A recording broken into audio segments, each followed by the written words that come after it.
So for the flared skirt, all right, this is our simple straight skirt style. This is our simple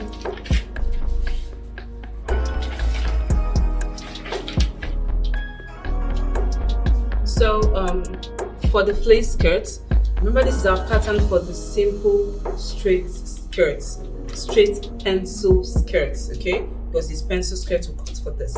This is our pattern for that, all right? This is the back pattern and this is the front pattern. So to do a flared skirt is basically easy. To do a flared skirt, because I'm not going to be cutting the flared skirt, I just want to give you an idea of how you're going to cut the flared skirt, okay? That will be your assignment to do, okay? So to cut a flared skirt, this is our center front, this is our waistline, the hip line, and the length of the skirt, okay? So to cut a flared skirt, it depending on where you want the skirt, the flared to start from.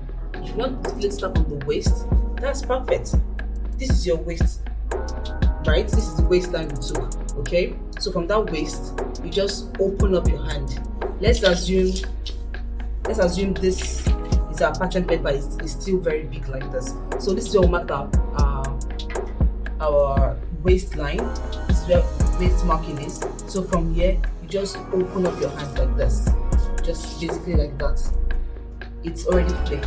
Remember your front is going to be on fold. So once you open it up like this and you're cutting the back, the only difference with the front and the back is always the zip allowance. So just add the 1 inch zip allowance in the center back, then cut out your fabric.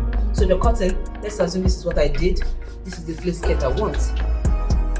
So I'm going to cut like this. This one I'm going to cut. Alright? So when you're wearing the skirt, it's going to just be with flared.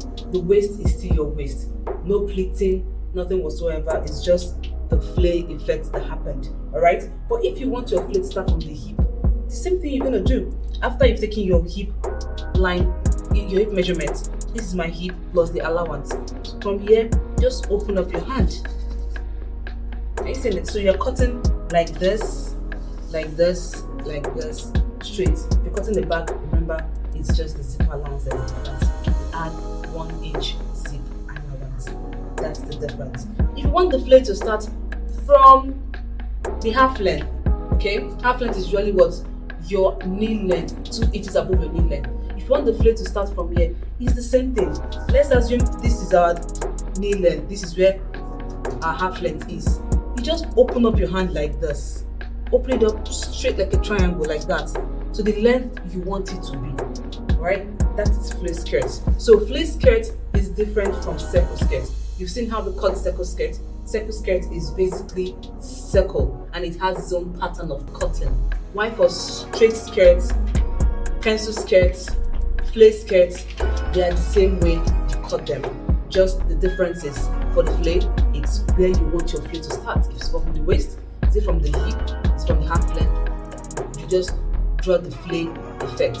That is it. Then the pencil skirt, you already know you come in by, if your hip measurement is 9.5 plus the allowance, which making it 10.5, minus 1 from the hip, and take that measurement and put in your length. If your length is even longer like that, more than your hip, same thing, just remove 1 inch and just have your pencil effect.